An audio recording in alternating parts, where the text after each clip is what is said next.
You're watching Notepad. I'm your host, Ibrahim Sani. We're taping this interview at Permata Sapura, a new building within the KLCC district, and we're going to be having a whole host of interviews from these premises. You can actually find more about Permata Sapura at sapuraproperties.com.my. Of course, for my interview today, or for the conversation today, I have with me Zadara. Zadara is an infrastructure as a service company. It was established more than 10 years ago at Silicon Valley. They have just recently launched a new offering called Federated Edge. This is, of course, trying to bring businesses back into the realm of productivity.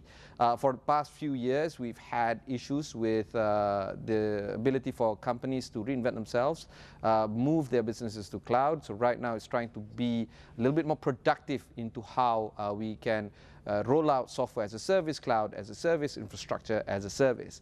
And it's timely because the environment right now is on being productive in an endemic situation, particularly when many of the sectors in this country is slowly rolling back into productivity. So joining us for this conversation is Lindsay Lim, the Regional Director at Zadara. Lindsay, let's talk a little bit more about the cloud market, not just Malaysia's cloud market, but what the market landscape is looking like and what the potential is going to be looking like.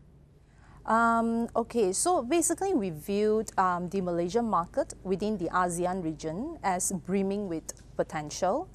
ASEAN itself is basically the 7th largest economy, and also they actually have the 3rd largest population globally.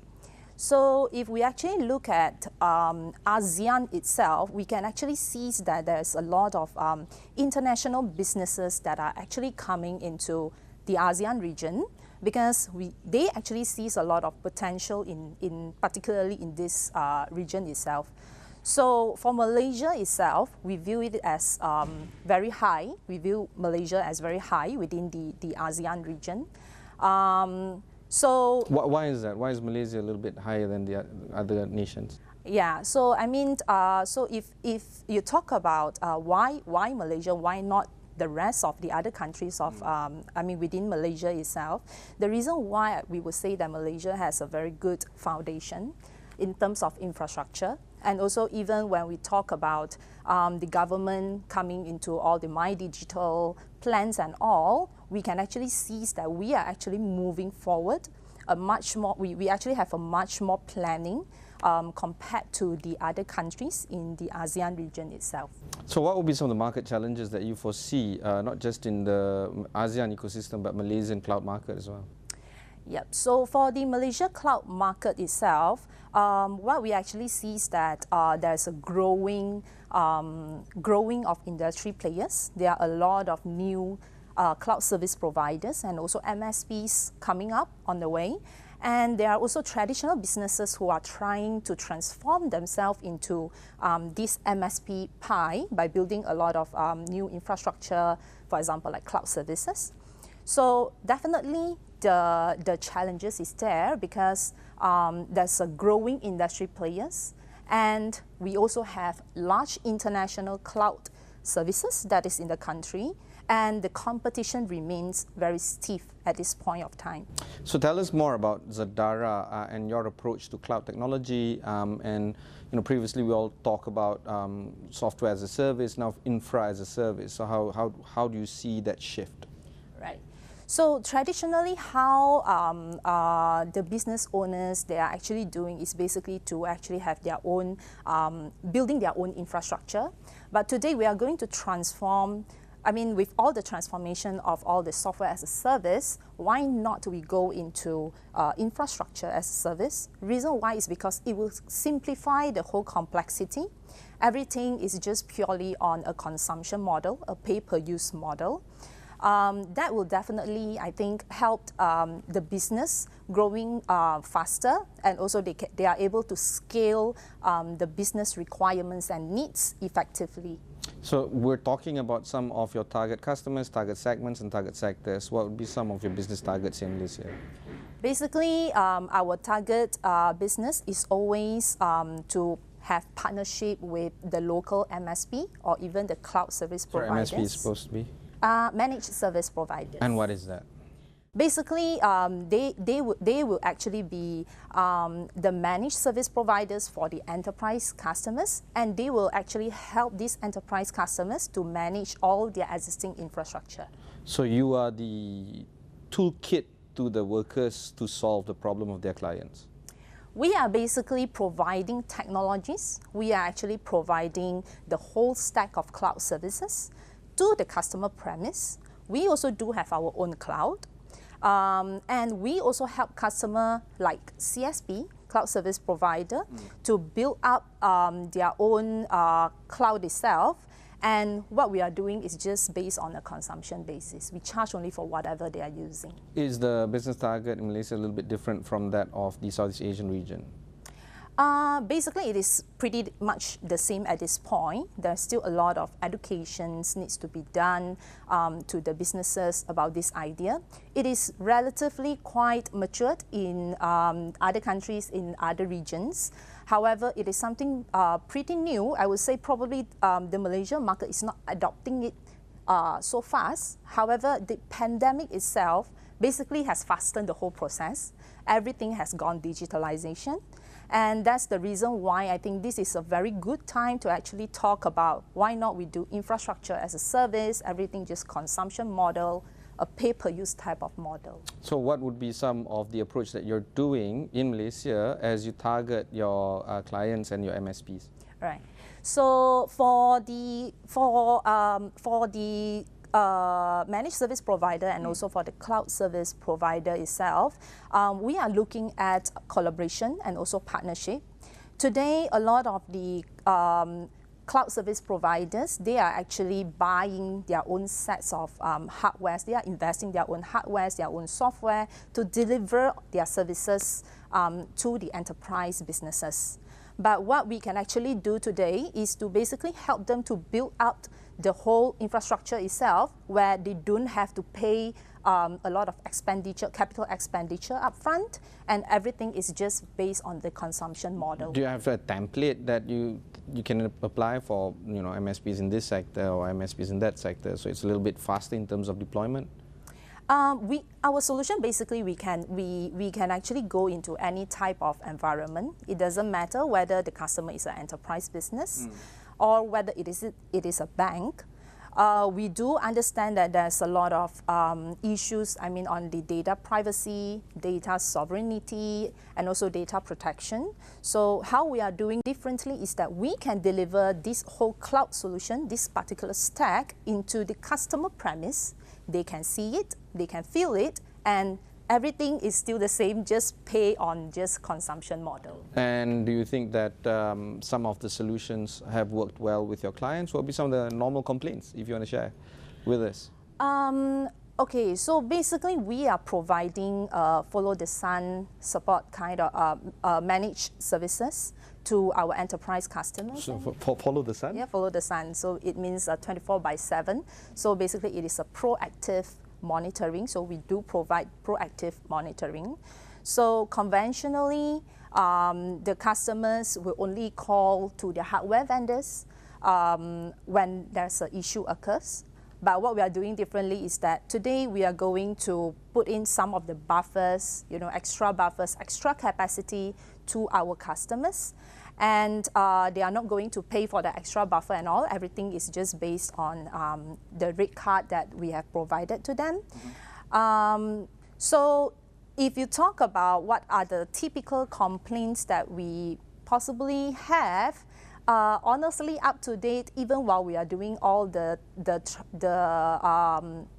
digitalization towards banking, or even there's some very famous published newspaper, news website, publication companies, we don't really actually see a lot of complaint because the solution itself basically already solve a lot of the complexity. All right, Lindsay, we'll go for one short break. When we come back, we'll discuss a little bit more with Zadara.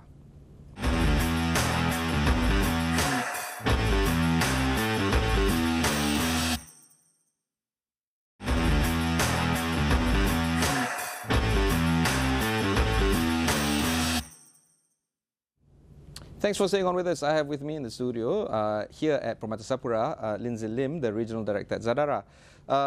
You guys are launching a new product, I suppose. Is it called Federated Edge? Can you explain a little bit more about Federated Edge? Yep, so basically on Federated Edge itself, it is basically not a product, but it is basically a program. So it is basically a program specifically for cloud service providers and also the managed service providers. What we are doing differently today for Federated Edge is basically Federated Edge is the largest cloud networks of a kind. So it has various cloud service providers and managed service providers of various sizes globally, and we actually form a consortium of these managed service providers to provide cloud services to all the customers, to all the enterprise customers. So wherever they go, they will know that there's a Zadara cloud sitting at the other countries where they can subscribe with the local service provider. And how does Federated Edge work and in terms of the role that Zadara plays in the deployment? Okay, so basically what we basically do with the CSP, so normally the CSP will only have to sign a Federated Edge addendum with Zadara. What Zadara will do, basically we will actually build the whole infrastructure from the factory, and that will be actually provided to the cloud service provider. So once the CSP actually has that infrastructure ready in their co-location, so what they basically need to do is just to tap onto our centralized monitoring platform, and from that platform itself, they can actually access to all the cloud providers globally. The idea here is also trying to see if we can shorten the deployment phase. Do you feel that the Federated Edge can help the deployment stage or phase of your MSPs a little bit faster so that they can actually address their concerns quicker? That's right. So definitely it will help. Reason why is because during the deployment, what we normally do is we will ensure that there is extra 30% to 50% buffer of capacity for customers to actually use it whenever they need to.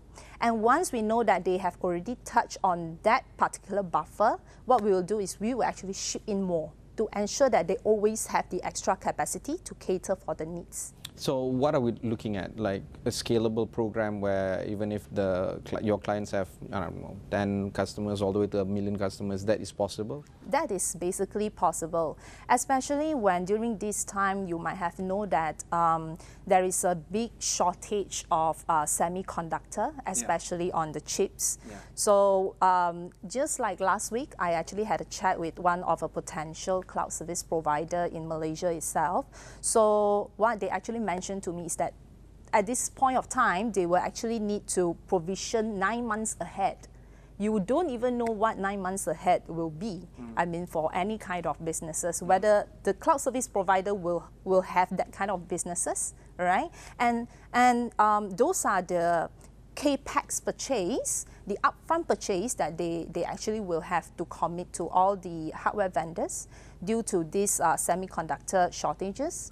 And with Zadara itself, they won't actually have this kind of issue because for us, we actually born on the cloud. We know exactly how the cloud actually works.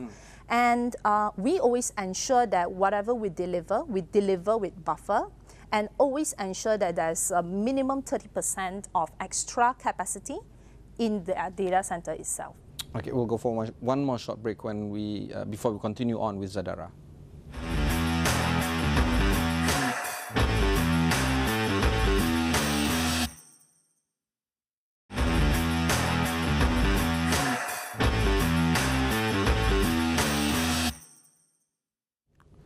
Thanks for staying on with us. I have with me Lindsay Lim, Regional Director at Zadara. Lindsay, this company was born 10 years ago in Silicon Valley. How has things changed from 10 years ago up until maybe 2 years ago because of the pandemic, and then of course now in a post-pandemic situation? So I think Zadara today, we are basically operating about 300 clouds globally. We are fairly new in the Southeast Asia region itself. Probably, I think, probably we are here probably about the past 2 or 3 years back. Only we are actually here in the ASEAN, Southeast Asia region. And early this year, we decided to come into the ASEAN region aggressively.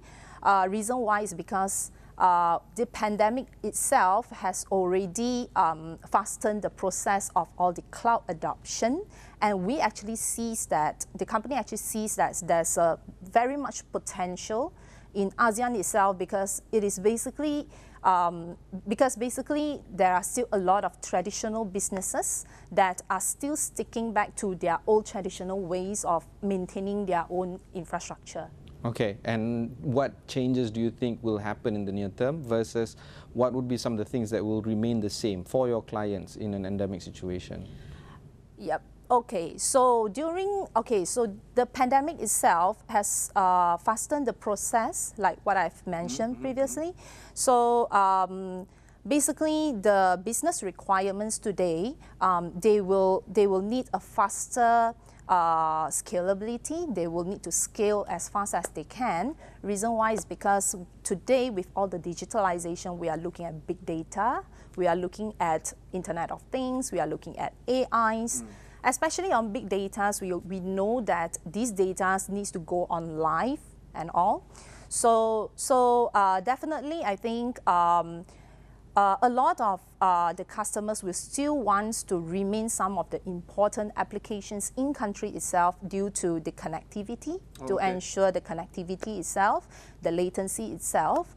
However, for the non-critical applications, for faster response and all faster provision, they will actually move to cloud. So let's talk about companies that are intra-located across countries. How would you foresee the solution that is going to be provided for them? Because, you know, if the preference is to remain in country for latency issues and all that, what would be some of the solutions that is provided for companies that are located in multiple countries? Yep. Okay, so that's the reason why the Federated Edge is very important here, right? The Federated Edge basically allows businesses to provision quickly, even in the other locations, even in overseas as well. So if, let's say, for example, today, if there is a company who actually wants to set up a new business in another country, for example, so what they will actually do is they can actually just provision from the local service provider itself. They don't have to be there personally, and this basically simplify the whole process, and there's less complexity on that. Fantastic. Any final word that you want to say for people to, I don't know, think about opting for this? So we encourage more service providers to reach out to us if, let's say, they are really interested to look into our solutions, because we are actually doing really well, I mean, in the other countries, especially on the service provider piece. Yep. Thank you, Lindsay. That was Lindsay Lim, the Regional Director at Zadara. Remember, if you want to be productive, you got to stay alert and stay ahead of the game, and perhaps cloud services like Zadara would be an optimal solution for you. That is it for this particular episode, taped live at Permata Sapura. If you've missed any part of this interview, just head on to astroawani.com. You can find Notepad over there. You can also find Zadara as well over there. And of course, you can also listen to this podcast on Astro's latest offering on Shock. That's SYOK. Just search SYOK on your app store and search for AWANI or search for Notepad there. That's it from me for this particular episode. Thanks very much for watching, and goodbye.